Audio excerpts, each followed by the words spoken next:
School വിദ്യാർത്ഥികളുടെ സാഹിത്യാഭിരുചി പ്രോത്സാഹിപ്പിക്കാൻ പുതിയ പദ്ധതിയുമായി സംസ്ഥാന സർക്കാർ കുട്ടികൾക്ക് വേണ്ടി സാഹിത്യോത്സവം സംഘടിപ്പിക്കും. ഈ മാസം 18, 19 തീയതികളിൽ നടക്കുന്ന കുട്ടികളുടെ സാഹിത്യോത്സവത്തിന് തിരുവനന്തപുരം വേദിയാകും. സാഹിത്യാഭിരുചികൾ വളർത്തിയെടുക്കുന്നതിന് വേണ്ടിയിട്ടാണ് പുതിയ പദ്ധതിക്ക് തുടക്കം കുറിക്കുന്നത്. സംസ്ഥാനത്തെ വിദ്യാഭ്യാസ വകുപ്പിന്റെ നേതൃത്വത്തിൽ 18, 19 തീയതികളിലായാണ് സാഹിത്യോത്സവം നടക്കുന്നത്. കുട്ടികൾ രചിച്ചിട്ടുള്ള പുസ്തകങ്ങൾ സാഹിത്യോത്സവത്തിൽ പ്രദർശിപ്പിക്കും. തിരുവനന്തപുരം കനകക്കുന്നും ജവഹർ ബാലഭവനും പ്രധാന വേദികളാകും. കുട്ടികൾക്ക് വേണ്ടി സാഹിത്യ ചർച്ചകളും പ്രഭാഷണങ്ങളും നടക്കും. കേരളത്തിലെ പ്രമുഖ സാഹിത്യകാരന്മാർ സാഹിത്യോത്സവത്തിൽ പങ്കാളികളാകും. കുട്ടികളും സാഹിത്യകാരന്മാരും തമ്മിലുള്ള തുറന്ന ചർച്ചകൾക്കും സാഹിത്യോത്സവത്തിൽ വേദിയൊരുക്കും. അക്ഷരക്കൂട്ടം .in എന്ന പോർട്ടലിലൂടെ കുട്ടികൾക്ക് രജിസ്ട്രേഷൻ നടത്താമെന്ന് മന്ത്രി വി ശിവൻകുട്ടി പറഞ്ഞു.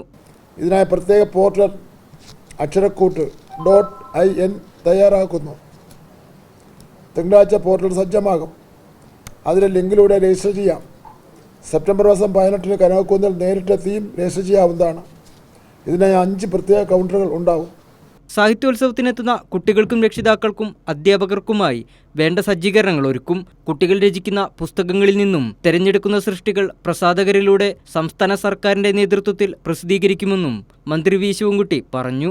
കൈരളി ന്യൂസ്, തിരുവനന്തപുരം.